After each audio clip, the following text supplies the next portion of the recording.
अस्सलाम वालेकुम दोस्तों दुनिया में पहले मुआशी बदहाली आई, फिर साइक्लोन और अब टिड्डी दल का हमला।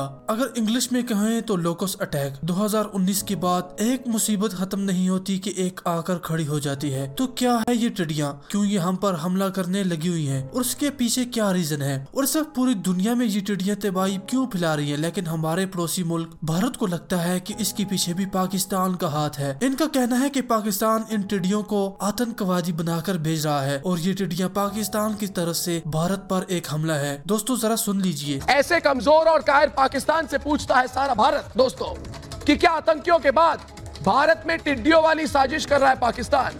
तो पाकिस्तान अब टिड्डियों को आतंकी बनाकर भारत भेज रहा है। और क्या पाकिस्तान से लड़ने के लिए फौज नहीं टिड्डियों के सहारे है पाकिस्तान। ये सवाल सिर्फ मैं नहीं आज पूछता है सारा भारत। ये एक मजाक नहीं है। अब इन भारतीयों से कोई पूछे कि ये साजिश काम किस तरह करती है और क्या इन टिड्डियों पर कोई नैनो चिप लगी है जिसे कोई पाकिस्तान आर्मी से कंट्रोल कर रही है ताकि ये एक जगह से दूसरी जगह मुंतकिल हो और उनकी फसलों को तबाह करे। दोस्तों मुझे तो हैरानी इस बात की है कि क्या भारतीय लोग इतने घिर चुके हैं कि इस तरह की रिपोर्टों को देखते हैं। इसका जवाब भारतीय लोग कमेंट सेक्शन में दे सकते हैं। दोस्तों जल्दी जानते हैं कि ये टिड्डी दल का हमला असल में है क्या और दुनिया भर में किस तरह इसको काउंटर करने के लिए सोल्यूशन बनाए जा रहे हैं। और पाकिस्तान ने दुनिया को एक ऐसा सोल्यूशन दे दिया है कि तमाम दुनिया अब पाकिस्तान की बात मान रही है और पाकिस्तानी दिमाग की तारीफें हो रही हैं। और यहाँ तक कि भारत के समझदार लोग भी अब मजबूर हैं कि वो पाकिस्तान के इस तरीके की तारीफ करें और इसे अपनाएं। चलिए दोस्तों ये जान लेते हैं कि ये टिड्डी यानी लोकस है क्या। दोस्तों ये एक ऐसा कीड़ा है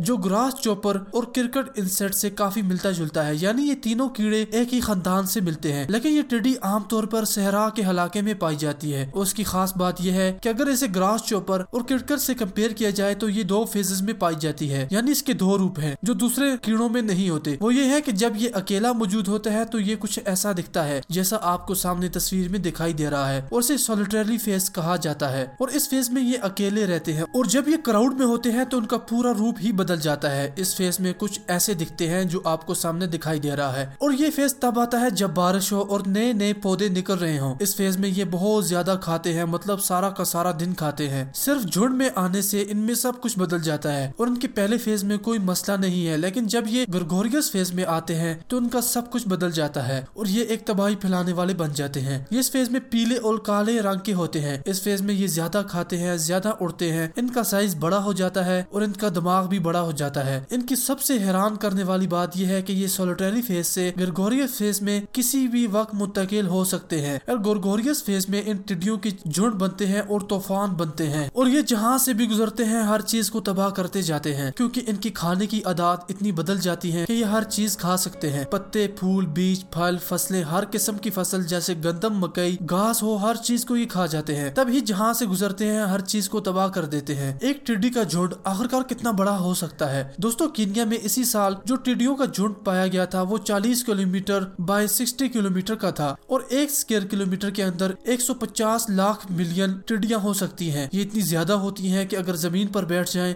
तो हर जगह आपको यही नजर आएंगी और आसमान इनसे छुप जाएगा। और ये एक झुंड एक दिन में कितना खाना खा सकता है। एक झुंड एक दिन में 2500 लोगों के मुताबिक खाना खा सकता है और इसका स्केल इतना बड़ा है कि हर तरफ तबाही नजर आ रही है। इसलिए कहा जाता है कि ये जो टिड्डियां हैं इनका असर दुनिया में सबसे ज्यादा पड़ता है as compare to other animal. ये ज्यादातर अफ्रीका, मिडल ईस्ट, पाकिस्तान की सिंध और बलोचिस्तान और इंडिया के राजस्थान गर्म इलाकों में आए हैं, क्योंकि इन इलाकों में सहरा है इसलिए यहाँ पर टिड्डी दल पाया जाता है और ज्यादा तबाही भी इन्हीं इलाकों में पाई जाती है। आज के दिनों में जब इन टिड्डियों ने तबाही फैला रखी है दोस्तों, ये आज का नहीं बल्कि हजारों सालों से ये अटैक होते आ रहे हैं। यहाँ तक के कदीम मिस्रियों ने भी इन टिड्डियों के हमले को एहराम मिस्र में तस्वीरों में ड्रा किया है, जिससे जाहिर होता है कि ये उस वक्त भी होता था। कुरान पाक में सूरह अहराफ में इस टिड्डी दल का जिक्र आया है कि हमने इनके ऊपर तूफान भेजे, टिड्डियां भेजी, चूहे भेजे, मेंढक भेजे। वाज़ेह निशानी है लेकिन वो कौम मुजरम थी। बाइबल में एक वाक़या बयान हुआ है जिसमें एक टिड्डी दल के लश्कर ने 1400 साल बीसी में मिस्र पर हमला किया था और मिस्र को तहस नहस करके रख दिया था। दोस्तों अब हुआ ये कि इंडियन ओशन में गर्मी बहुत ज्यादा बढ़ी है और इस गर्मी बढ़ने की वजह क्लाइमेट चेंजेस है, जिसकी वजह से बहरात ज्यादा बने और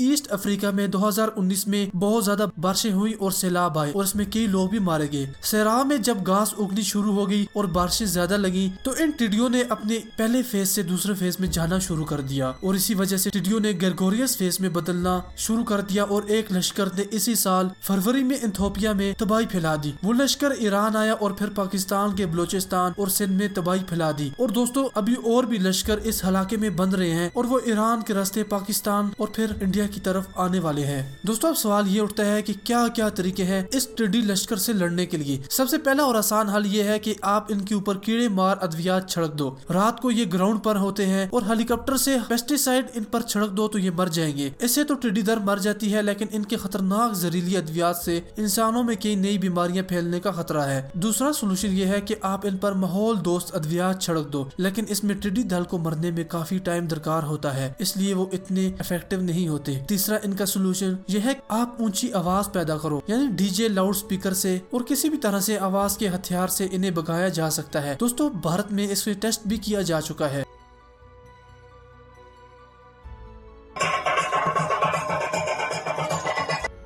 इससे टिड्डी दल भाग जाता है, लेकिन वो एक जगह से दूसरी जगह पहुंच जाता है और दूसरी जगह तबाही फैला देता है। काफी किसान इस तरीके को इस्तेमाल भी करते हैं और इनका सबसे बेहतरीन सोल्यूशन जो हमारे पाकिस्तान में इजाद हुआ है और यही दुनिया का सबसे मुफीद सोल्यूशन माना जा रहा है और इससे पाकिस्तानी दिमाग की काफी तारीफें भी हो रही है। पाकिस्तान के ओकाड़ा में इसे छोटे स्केल पर टेस्ट करके अब बड़े स्केल पर टेस्ट करने की तैयारियां की जा रही हैं। बेसिकली इसमें किसानों को कहा गया है कि आप इन टिड्डियों को पकड़ो, इनको हमें ला कर दो और हम इसके बदले आपको पैसे देंगे और हम इसे मुर्गी की फीड बनाने के लिए इस्तेमाल करेंगे। यानी इनको मुर्गी की फीड बनाने में इस्तेमाल किया जा सकता है और ये मुर्गियों का खाना बन जाएंगे। दोस्तों क्योंकि ये टिड्डियां बहुत अच्छा प्रोटीन का सोर्स होता है, ये पाकिस्तान की इन्वेंशन इतनी मुफीद है कि इससे किसानों को भी फायदा हो रहा है और मुर्गियों के लिए फीड भी सस्ती और अच्छी बन रही है। यानी किसान को भी मुनाफा, फीड बनाने वाले को भी मुनाफा और मुर्गियां पालने वाले को भी मुनाफा होगा। और इस काम का क्रेडिट जाता है पाकिस्तान के मोहम्मद खुर्शीद साहब को, जो Pakistan national food and research में एक सिविल सर्वेंट है, और जवाद अली जो एक बायो स्पेशलिस्ट पाकिस्तान एग्रीकल्चर से है। इनका ये आइडिया था, इनका कहना था कि जब इन्होंने ये आइडिया सबको बताया तो कोई भी इस बात को सीरियस नहीं ले रहा था, लेकिन अब इस पर काम शुरू हो चुका है। इनके मुताबिक किसान जाल लगाकर इन्हें पकड़ सकते हैं और रात को ये नीचे आराम करती हैं तो इन्हें आसानी से पकड़ा जा सकता है और किसान इसे 20 रुपए